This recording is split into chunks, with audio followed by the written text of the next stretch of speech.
So you set up your studio in your bedroom, right? It was sort of, I remember there was a laundry room. Yeah, at my parents' house, the control room was in the laundry room, and then there was my bedroom, which was where the bands played.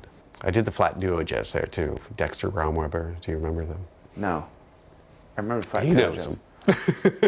Okay, I'm a fucking idiot too. Guess what? Guess who else is an idiot? Me. There would be no White Stripes without flat duo jazz. Oh, good. Well, thank God for them. So you're like our local audio engineer Right. within this group of friends, but you're also in a band. So how did you imagine all of that to play out? Well, I mean, I started recording so I could record myself. I mean, that's the only reason I was doing it, and I would get more gear, and like to help pay for the gear, I'd try to record other bands, even though I was giving a lot of freebies away then. But I did it because I wanted to record myself and my bands. But then it became just, Try to explain to everybody the Arlington scene.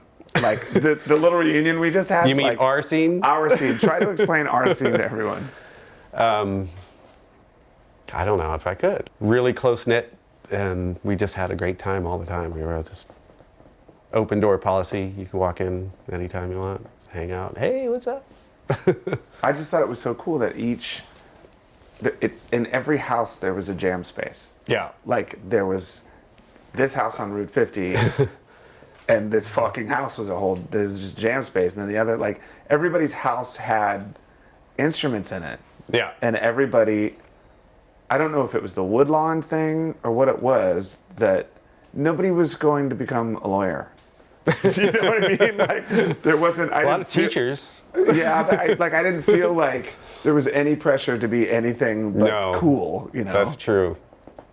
I know that Route 50 house, I mean, for a studio, the studio was the living room, and there was a little closet that was the control room, and there was 5 people living in that house. It's pretty crazy.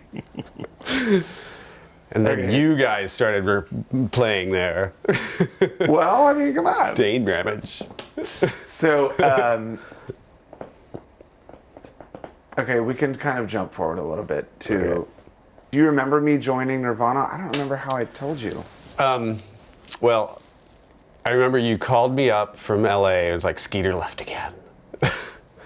And, we had played as Churn a few times and had been recording some. And I was like, great, come back and let's do Churn. And you were like, well, there's this band in Seattle that wants to try me out, and I'm gonna go up there and I'm gonna fucking blow them away and join the band. And of course, that's what you did. Okay, now what I'm remembering is before you moved out here, that was awesome, is that Barrett and I had this really kick-ass correspondence with Pixel Vision. And we would send each other Pixel Vision cassettes because Kurt had a Pixel Vision. How many times do we do it? I don't know. Just maybe do you have once those or twice. anymore? I can't find that one you sent me. Fuck. Hi. It's really early in the morning. I think it's about 8:30 or something, or 9. And I haven't been asleep yet. And I thought that I would make this tape for you and send it off eventually, probably tomorrow. It's a Sunday morning. And this is Olympia. This is my Olympia tape. This is where I live. This is my house. See? But you gotta kind of go, like, see that van? That's our van. You gotta kind of go through the side of it. Pretty cool, huh? So anyway, it's really freezing outside. It's really cold. And I'm walking to get cigarettes right now.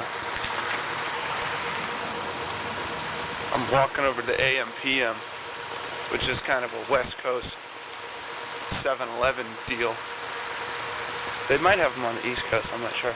You sent me one from Olympia. Yeah. And you were really just like, I hate this place. So It sucked.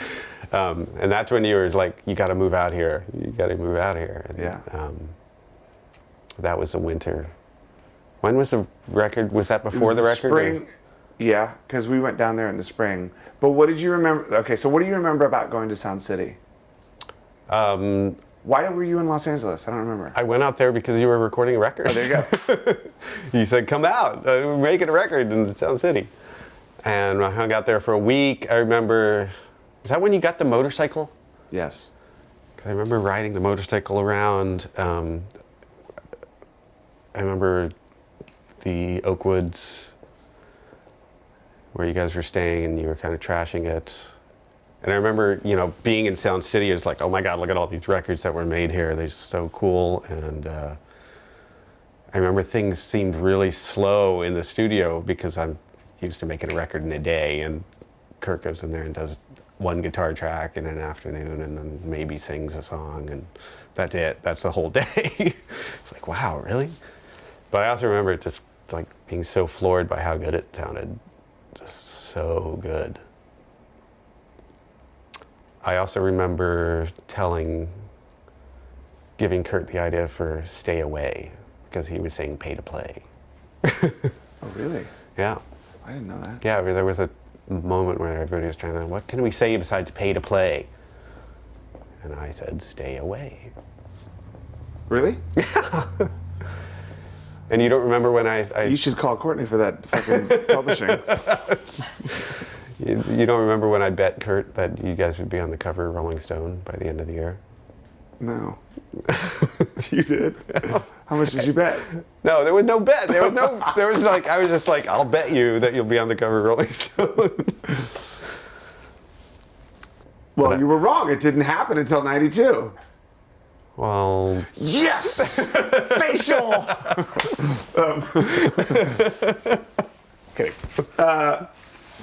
So then